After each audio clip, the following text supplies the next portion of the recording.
rock and roll radio. So hello, we are Radio On, and in case you listened to the first part of the Lustgarten, this is the second part.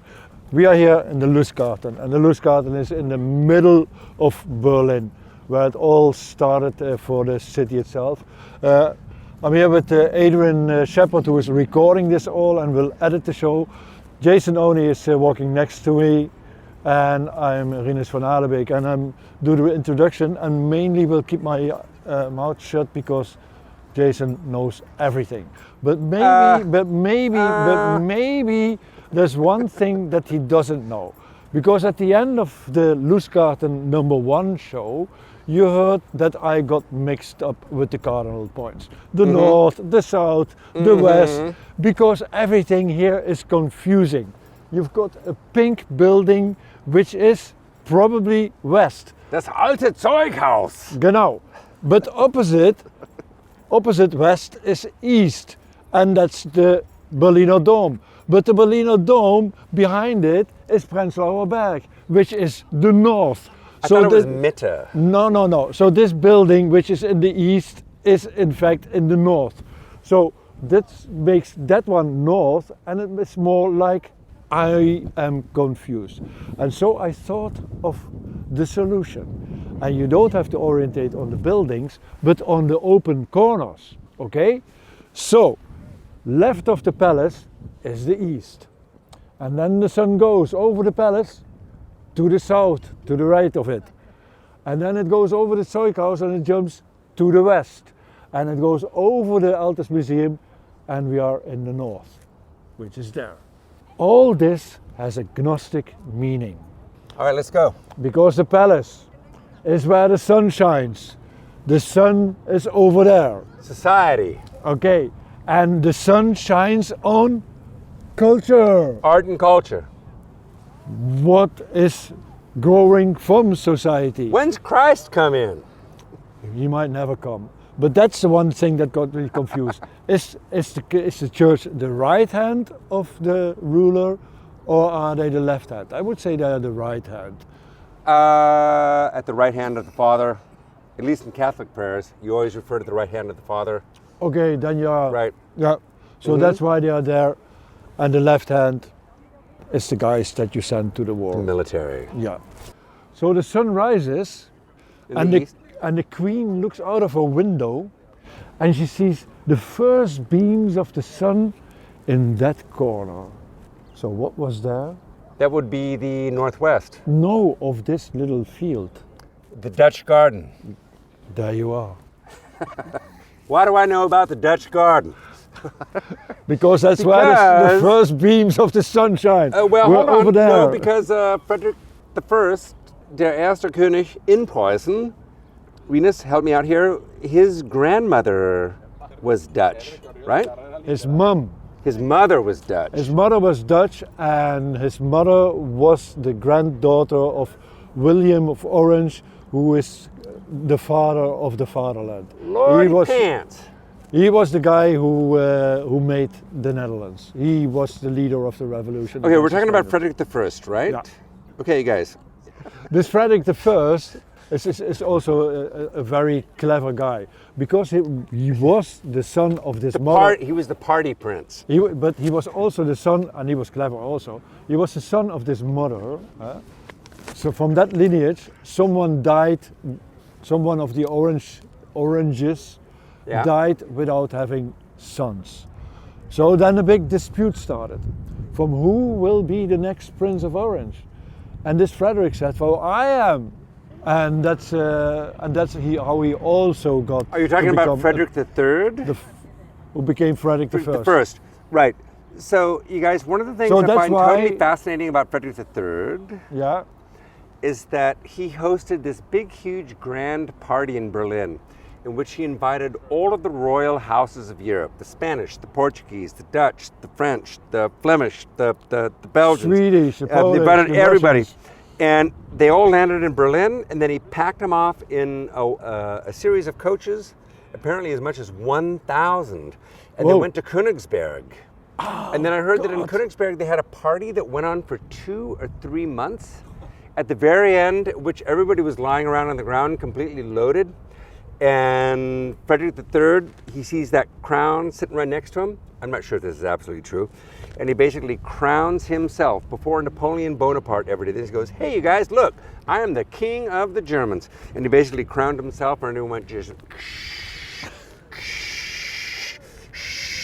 I'm not sure if that's absolutely true. It's absolutely true from now on. Come on. But anyway, so you guys, during his process of trying to turn Berlin, which up until his coronation looked like a cow town, I mean, pretty much the Unter den Linden was a big, huge, muddy strip. Malaria, typhoid, this, that, and the other thing. He then begins paving it, and one of the first buildings he ever bought, or he ever had made, was this Alte Zeughaus. And there was this inscription on this, and I'll read it to you in English. In the south, the Zeughaus opens into the boulevard Unter den Linden with an elaboratory decorated main entrance. A gilded medallion shows the Prussian king Frederick I. The inscription, to pay tribute to the deeds of arms, to terrify his enemies, to protect his friends and allies, Frederick I, the exalted father of the Fatherland, sublime and undefeated King of Prussia, had this arsenal built from the ground up in 1706 for the storage of all weapons of war, as well as wartime spoils and trophies. What I find so great about it is that they made the statues of suffering or cut off heads of the enemy on the battlefield. They're everywhere. They're all in agony. So you walk into that thing and all you're looking at in the courtyard is all those people from I just lost my head. And that's how I look, with my mouth open and with my eyes full of fear. Yeah, I can't wait until it opens. Yeah, it's going to be open, I think, in less than half a year. Yeah. It's going to reopen. It's got that staircase inside. Hey, you guys, my favorite story about the palace. So, the first time we ever really hear about the Hohenzollerns ever maintaining any kind of presence here in Berlin was over on the far southeast side of the palace, where the Hohenzollerns built this big, huge kind of burg, like a castle, because they wanted to impress the Berliners with their royal, or with they weren't royals yet, but with their power presence. Like, you guys can be as rebellious as you want, but if you want to fuck with us, man, we're going to fuck with you real bad. All right, so that's why they had this over here, okay? And then, with people like Frederick III, who became Frederick I, they began focusing heavily on the palace, okay? Friedrich Wilhelm I, the Soldatenkönig, he was in here, but his son, Frederick II, didn't like this thing at all. Okay, for starters, it was way too freezing. Did I already say this in the initial? Okay. No. So it was freezing in the wintertime. I mean, just look at this thing. It's a big, huge cave, man-made cave, okay? And because the Prussians were always frugal, trying to illuminate this thing at night with candles was a huge waste of money. And what I find most precious and totally amazing is, you guys, if you ever see conservative depictions of Frederick II, the later Frederick the Great, standing around with like his sash and his cane and his hat turned sideways, he's depicted with like 3 dogs standing around him. But you know what, boys? That guy had about 40 dogs with him all the time. And what drove him shit bonkers was his dogs running around in this thing at night, barking like crazy. You couldn't get a wink of sleep in there. He would have much rather preferred to be at Sanssouci in Potsdam, where his dogs could be out running around all night, chasing rabbits and foxes and this, that, but keeping him here in the palace made no sense. That's all I wanted to say. Great.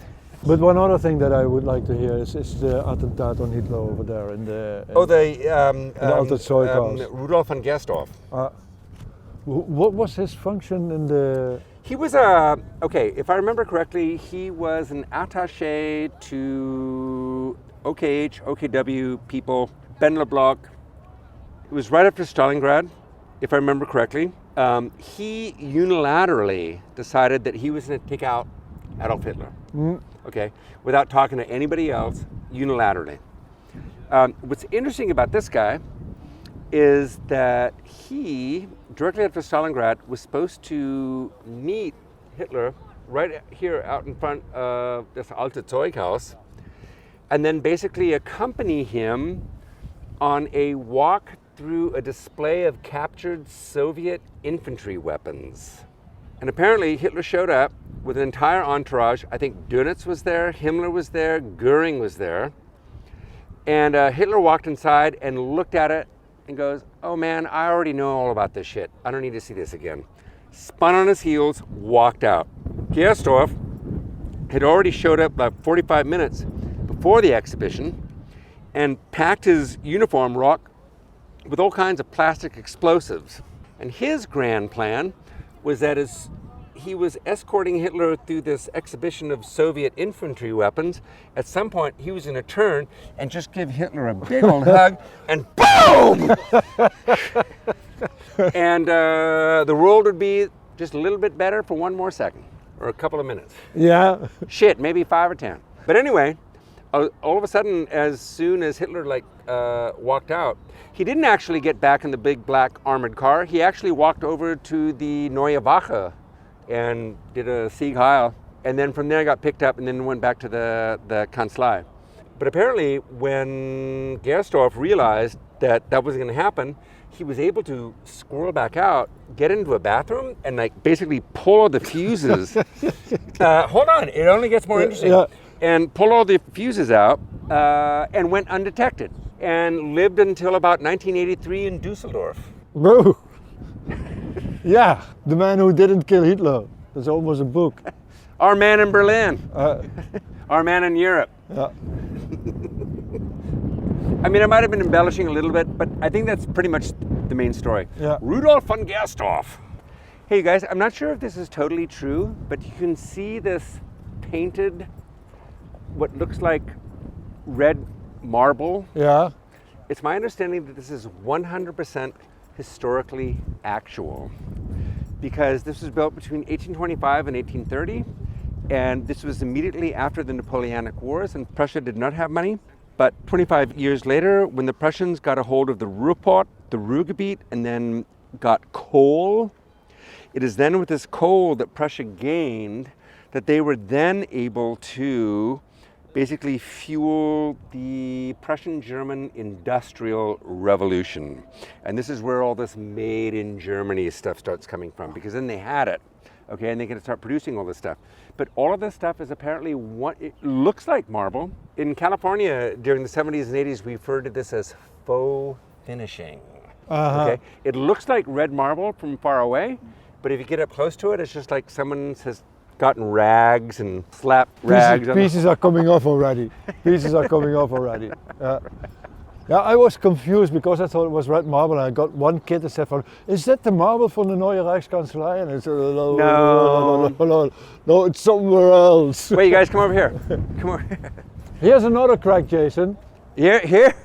You can see it right there. Yeah, but also here. It is the crack from our first first podcast. You guys, there it is. We are pointing at the bowl in front of the Altes Museum that the Soviets wanted to loot, as you said. Hey, something that I always get asked, who are these two personalities?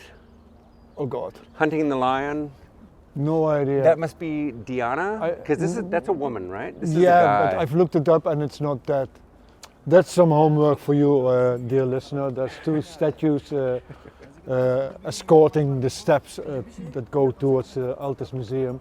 One lady, hardly dressed, with a spear, and on a horse, and the horse is attacked by a lion. Maybe we get a cool band photo with this battle-damaged column, the dome, and the TV tower. And the band picture, already there. Now you are going to talk about the crypt. Welcome to the crypt. All right, what are we doing now? The crypt. Yeah, but we can't go in because it's still closed. No, but you had a story about it. Or you can also only tell it when you're in it. Okay, so the only thing I really wanted to say about the crypt is that it's not accessible right now. I think in a year is when they're going to be done with the renovation, so it'll be 2026, maybe early 2027. The thing that's interesting about the Berliner Dom built between 1894 and 1906. Yeah. Oh, I thought 1906 was the first Gottesdienst. Okay, was then the first 1905. Mass that was said in there. I think it was 1894 to 1905 is when this thing was built. It replaced the old church that was here, which was also Karl Friedrich Schinkel. Yep. Okay. You guys were standing at the steps of das Alte Museum von Karl Friedrich Schinkel. We can see the two church towers over there. That is the Friedrichswerdersche Kirche von Karl Friedrich Schinkel. The Foo lanterns over here again von Karl Friedrich Schinkel. Anyway, so the Berliner Dom replaced the old church from Karl Friedrich Schinkel. Yes, it is a place of worship, but what it essentially is a church built on top of a big, huge crypt. And in that crypt are primarily all of the Hohenzollerns, with a couple of famous exceptions. Frederick II, Frederick the Great, he is not in there.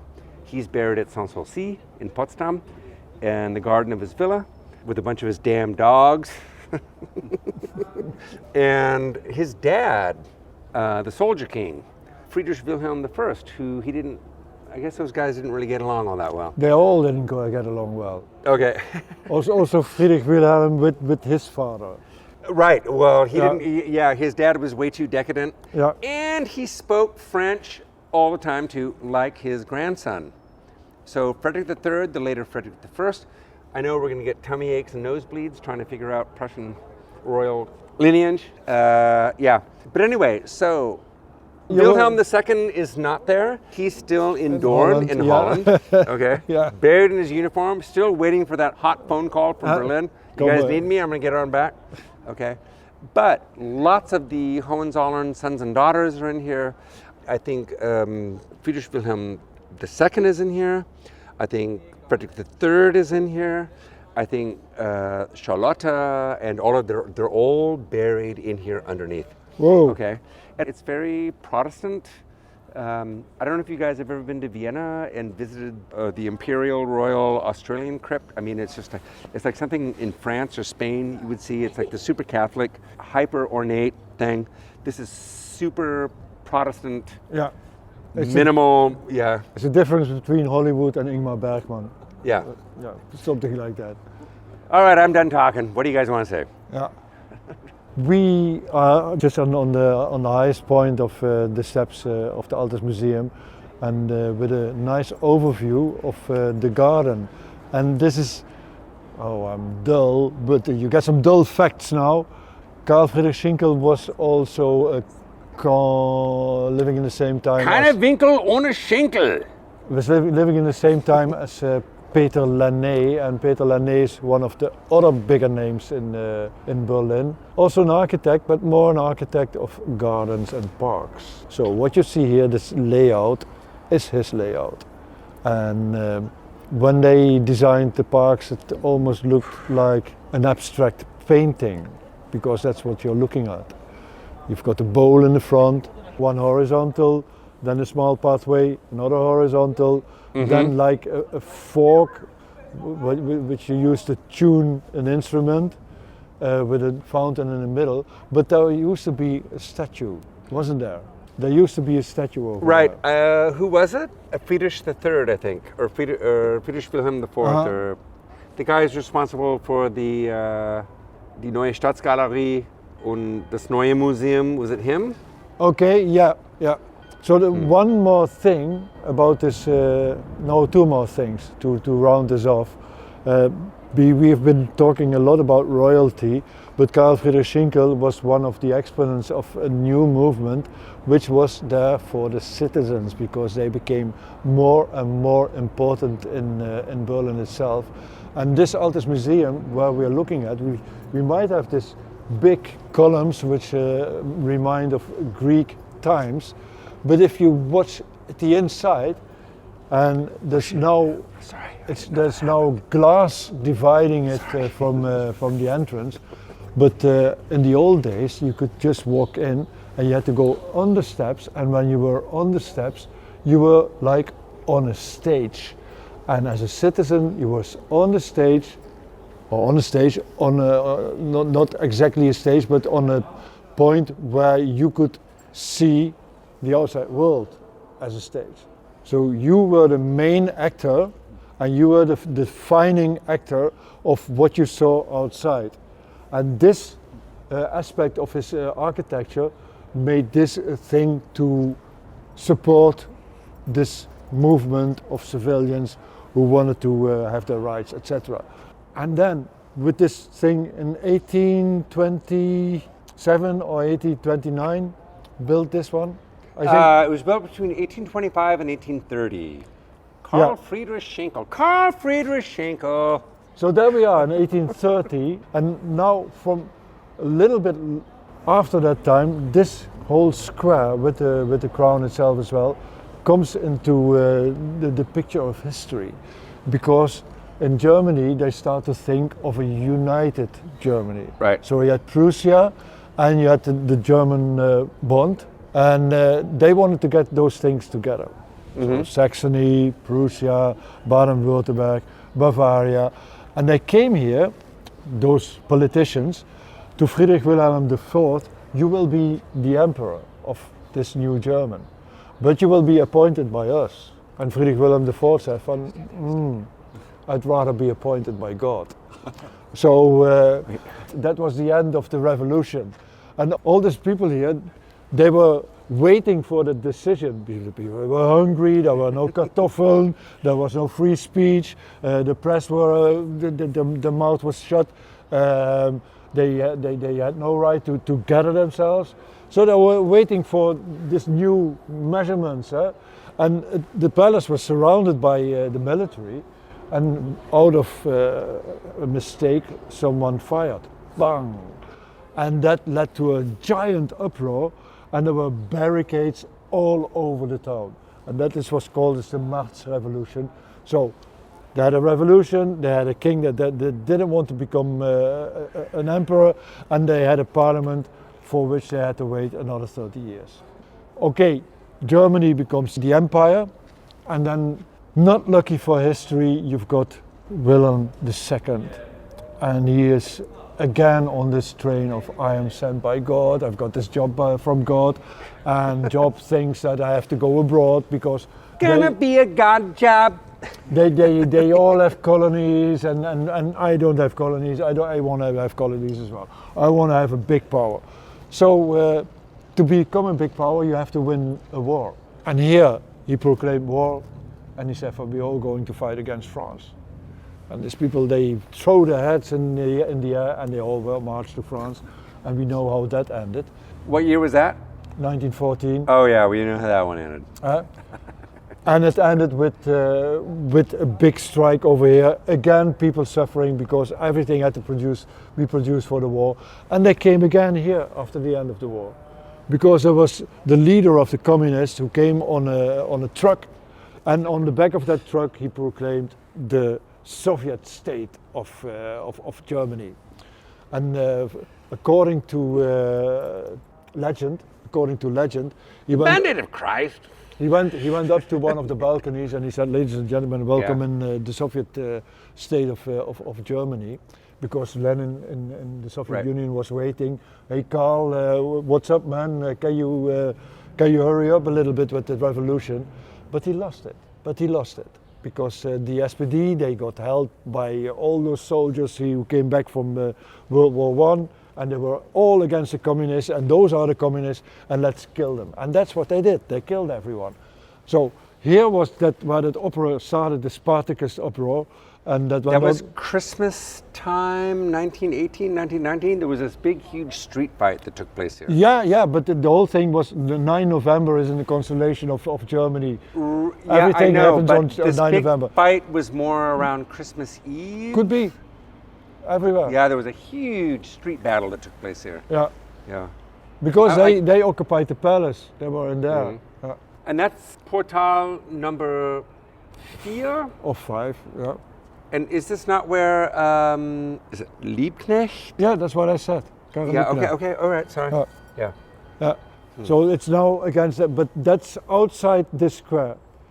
And going on with this history, so we've got from Schinkel's introduction of the civil rights and the civilians being, the bourgeois being so important for Berlin, we go to a revolution, we go to an emperor, we go to the 1930s, when everybody was fighting each other. And they used this big space for their rallies. So the communists and the socialists, they were all wild rallies. Everybody was waving the flags and singing their songs, but the Nazis didn't want any of those things because they were organized.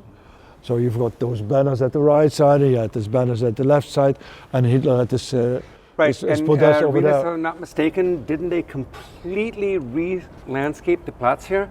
And that they completely tore out the grass, and if I'm not mistaken, they tore out the fountain, and they completely paved everything in concrete, and they basically turned it into a big, huge parade ground. That's what Speer did with every